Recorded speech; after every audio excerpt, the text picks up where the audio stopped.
Je suis venu pour présenter mon 25e livre qui s'appelle Jeu de dames, qui est paru aux éditions de l'Esperluette, qui est cette petite maison d'édition qui est à Trégnac, qui est tenue par Daniel Borzé, qui est une personne très sérieuse, qui est écrivain et en même temps éditeur.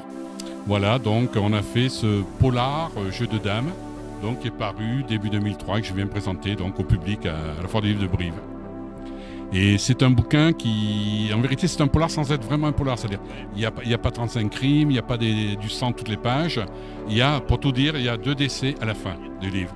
Et auparavant, c'est plus une étude psychologique, j'allais dire. C'est l'histoire on est en Corrèze, et c'est l'histoire d'un commissariat qui doit fermer ses portes pour laisser la place à la gendarmerie.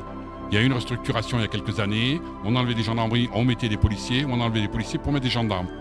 Et là, c'est l'histoire d'un commandant de police, donc qui a une maîtresse, une fille qui est sous ses ordres, qui est sa maîtresse en même temps.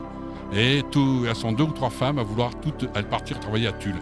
Malheureusement, il n'y a pas de la place qu'à Tulle et à Brive. Certaines doivent partir à Périgueux, d'autres à Limoges et compagnie.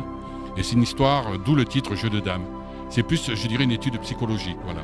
Mais il se passe plein de choses et on ne s'ennuie pas, quoi. Enfin, d'après le public qui a déjà lu ce livre. Voilà.